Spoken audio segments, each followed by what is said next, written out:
incentives caused by the default put option, and also resolves all the question of bankruptcy costs. That essentially is mutualization. But the problem has been essentially solved by insurance companies many, many decades ago.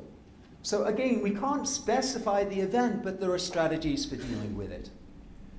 And a third strategy we could deal with is incomplete contracts. And Alex and I have worked on this problem a little bit recently.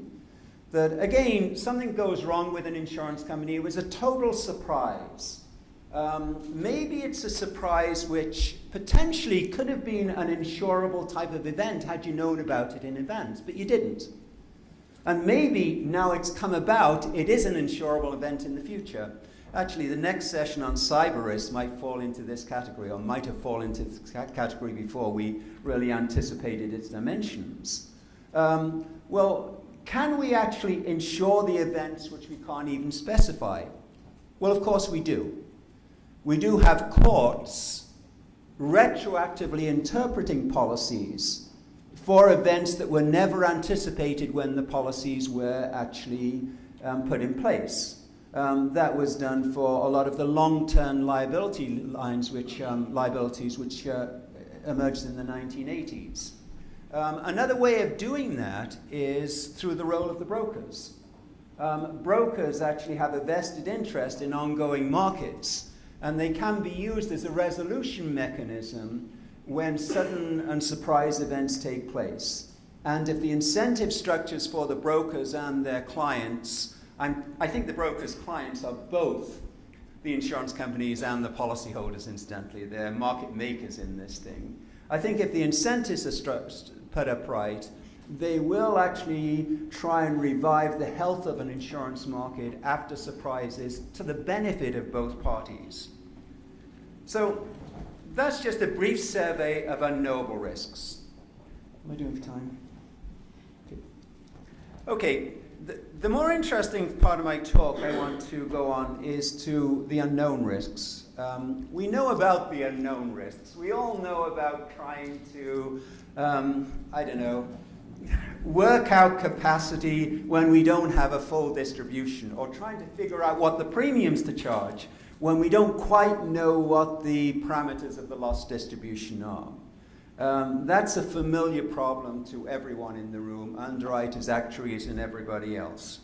What I want to do is a spin on this unknown risks, which is, I think, extremely important, not only for risk management, but for all of us as social scientists.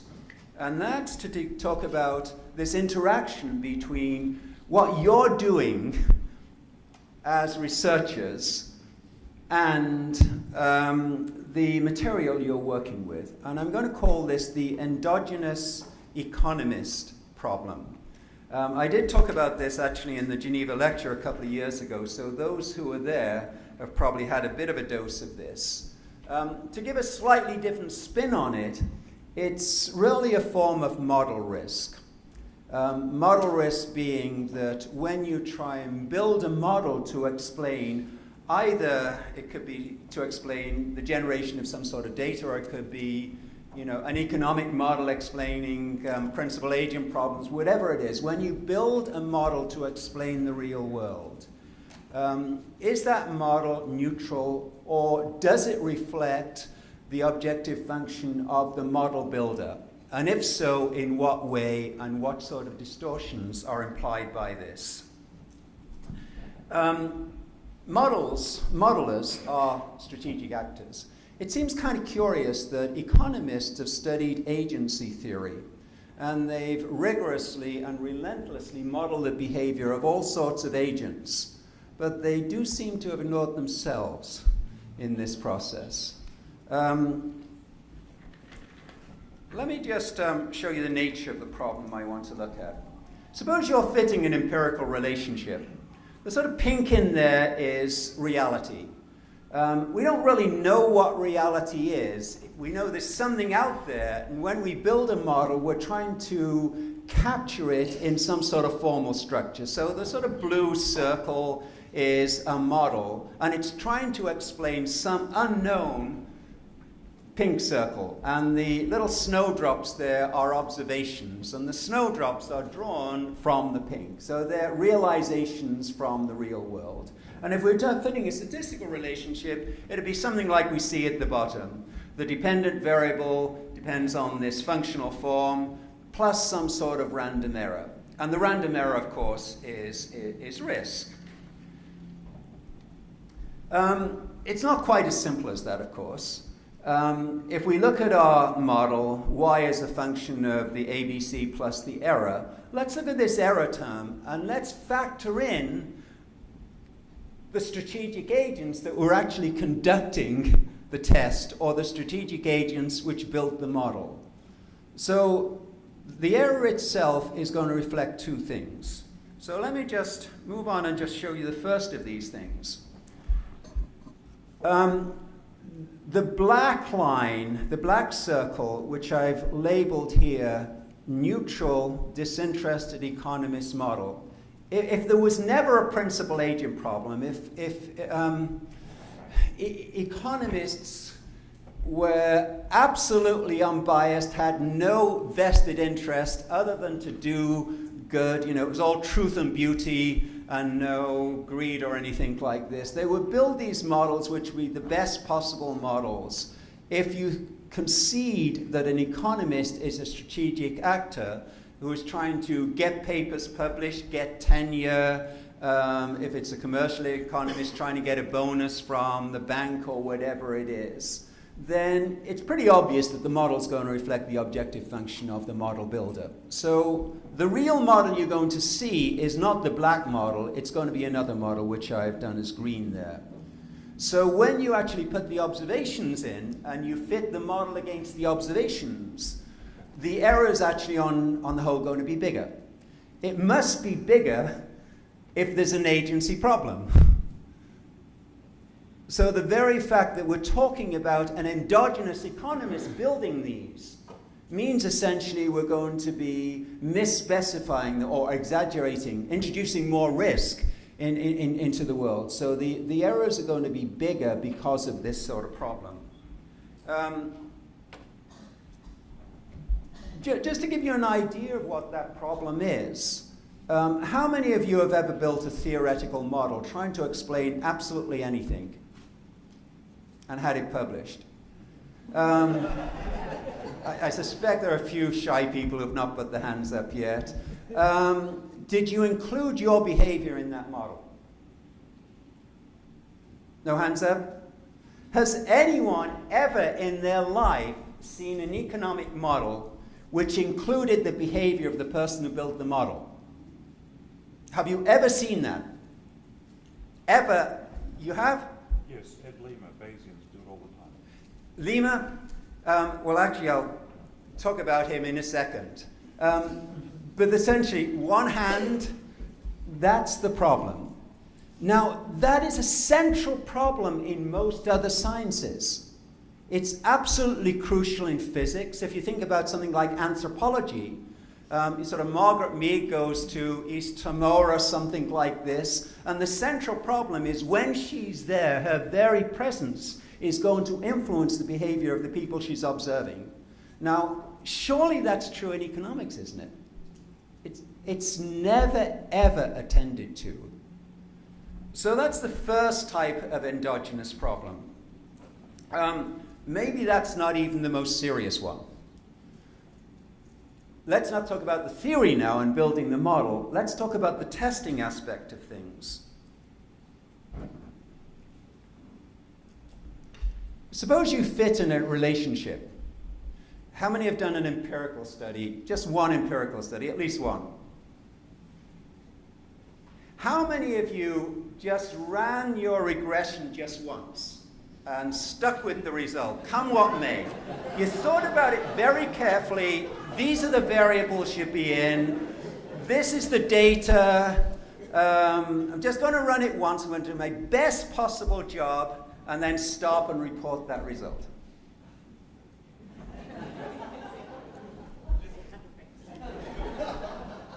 How many people have sort of looked at the data and said, maybe I need to change the data a bit? There are a few outliers here. After they've done the first run, Doesn't look quite right. Maybe change the data a bit. Maybe change the definition of the variables. Maybe add this variable, take that one out. Maybe use some different statistical tests. And on and on and on till you get the result you want. Now, surely that's bogus. Surely that's bogus. Let me just go on a couple of pages here. I've got a quotation. Ed Lima, who you mentioned, wrote about this problem a few years ago in the wonderful title, Let's Take the Con Out of Econometrics. And this is what he's talking about. How many people listen to him? More recently, one of my colleagues at Wharton, Yuri Simonson, was working with some of his co-authors. Now just look at this title. He brings up the same problem. Actually, look at the subtitle. Undisclosed flexibility in data collection and analysis allows presenting anything as significant. That's the problem I'm talking about. Virtually no journals have proper screens against this type of behavior. I mean, for example, how many of you have, say, done, I don't know, 20, 25, 30 regressions, tried them all out, figured out which is the best one, and then sent to the journal every single result to see how you trended towards your best result? Has anyone ever done that? Now, come on. I mean, this is bogus. This wouldn't be tolerated in some of the other sciences. It's basically just searching for that sort of combination of sort of manipulation of data to get the possible result. One of the nice things about this Yuri Simonson paper with his co-authors, he'll just show you how you can experiment and sort of gravitate towards the results which are most likely to be accepted by the journal.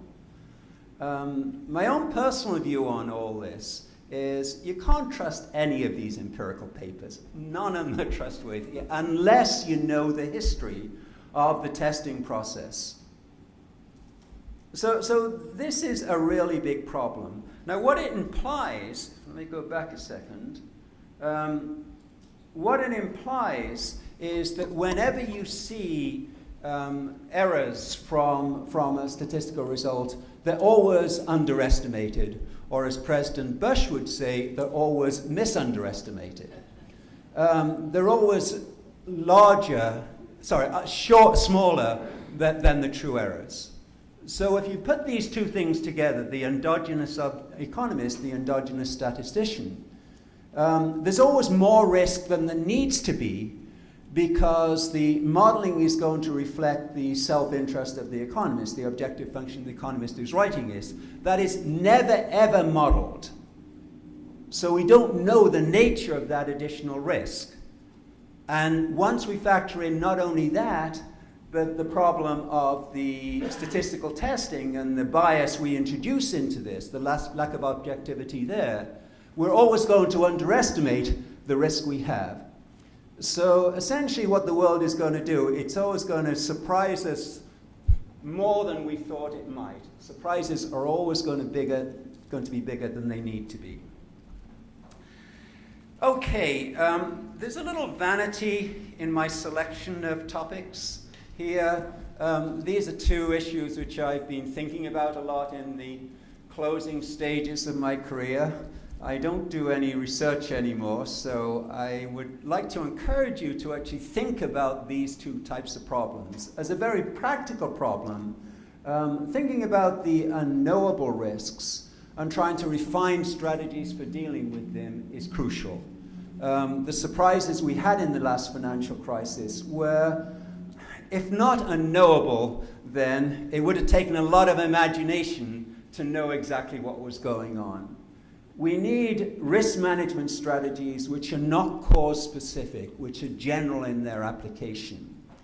For those of you who would like a nice challenge, which I think has got a potential traction in economics journals, building the observer into models, building the economist into models, I think is very productive. I am going to finish. I know you're time sensitive here. But since I didn't read my first poem, I do want to finish on a poem. Actually, this poem has got a connection both with physics and with finance. Do you remember the famous paper by Merton Miller where he talks about horse and rabbit stew? Anyone know about that paper? Death and Taxes paper? Okay, if you don't know, it doesn't matter. This is just a silly little thing to finish off about how important the observer is. Horse and rabbit stew. I see the universe less me. And from this special place I peek, the sight I see is quite unique. A view not seen by you. Now I and all the rest will brew a horse and hare and rabbit stew, and such a medley will, of course, mainly taste of horse. But I'm the rabbit to your hare, and so, as you must be aware, the universe that you will see is horse and rabbit potpourri, while my buds instead will taste a hairy and a horsey taste. So how can you and I compare the verities we seem to share? 'Cause dining, we will always savor horses of a different flavor. Thank you.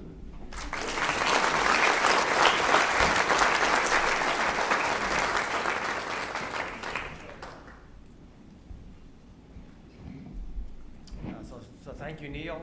As you might guess, he says he's retired from research. A few of us who met with him on Saturday night know his new occupation, and this is before he did his last slide, was he's now a poet, right?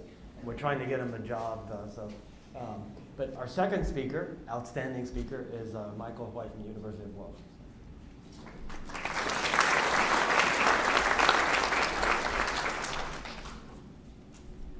Okay, well, thank you very much. It's a real honor to be able to talk to you first thing today, and I appreciate that you all got up to show up for the talk. So what is risk? So I'm even more so going to skirt the question, I'm afraid, because I think risk is a concept, and I don't want to just stand here and say, well, why is it a concept, and so on and so forth. So what I want to talk about is something that I think I know a little bit more about. Well, I know a little bit more about, wouldn't be hard, is the role of risk concepts in social evaluation. So I have some background notes and maybe a paper, although it's more likely to be a lecture rather than a paper for a journal on this topic, just because I wanted to collect my own thoughts, which I've been thinking about for probably a couple of decades. So if you're interested, just send me an email anytime you like, and I'll build up an email list, and I'll send you the background notes. Most valuable probably are the references.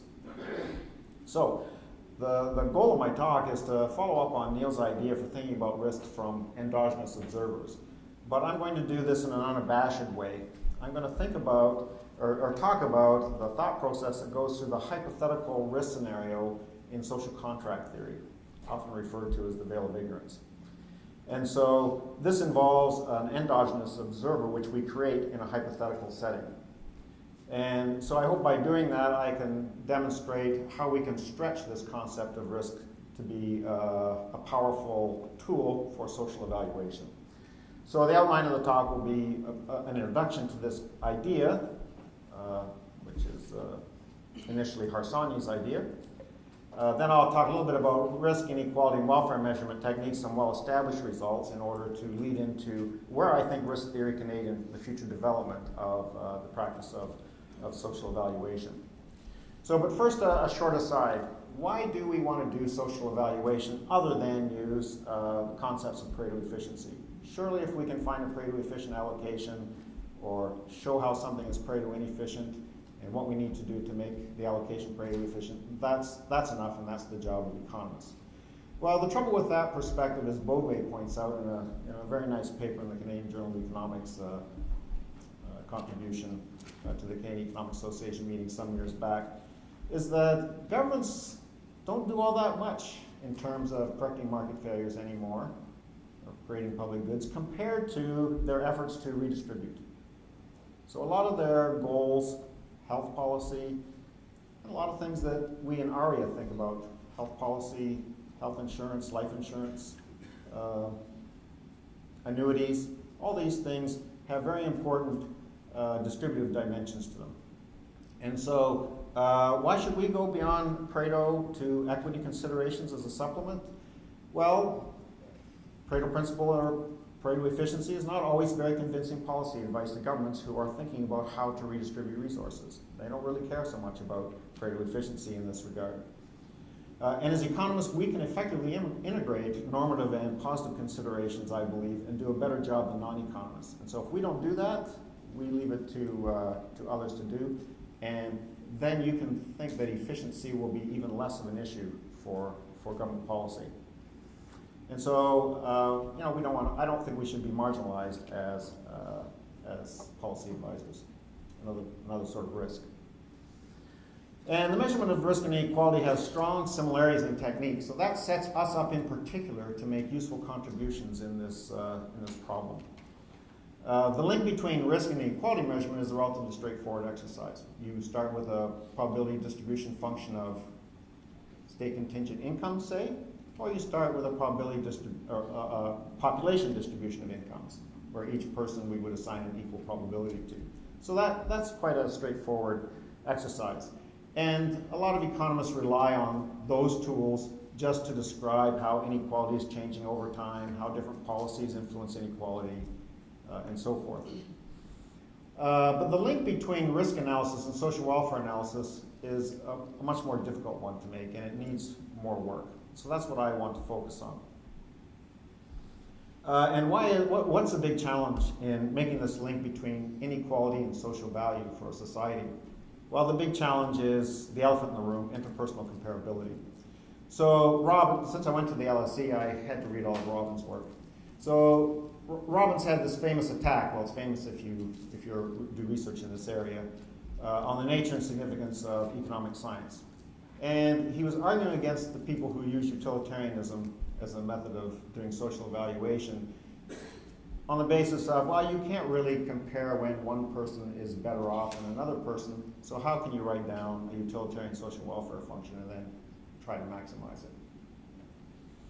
it? However, it turns out that if you don't have interpersonal comparability of utility, you're not going to get very far when you compare policies which have important alternative distributional outcomes. And this is very nicely explained in a theorem by Sen in his 1970 book, Social Choice and Welfare, where he takes Arrow's axioms for his impossibility theorem, and he shows that if you want a social evaluation procedure or a social choice rule to be coherent, you want it to be transitive. You want, if you say A is socially better than B, situation B is socially better than C, then A should be socially better than C. That's he weakens transitivity to quasi-transitivity. If you want to satisfy the Pareto criterion, so that if one person is strictly better off but nobody is worse off, then that should be a better social state. Well, all these things I think we would all accept. The other requirements are more technical. But if you insist on that kind of approach and you don't have interpersonally comparable well-beings, you don't allow that as part of your structure for study, then you must evaluate all Pareto efficient allocations as indifferent. In other words, if I had all the resources in the world, that would be just as good as if they were spread around a bit. So this bothered John Harsanyi quite a lot. His first set of research was about this problem of, well, how do we do social evaluation in a coherent way? And so he argued for axioms analogous to expected utility hypothesis to generate a coherent social evaluation approach, which is very similar to utilitarianism, but is referred to as neo-utilitarianism. And he did this by imagining a situation where you have an ethical observer or a social planner.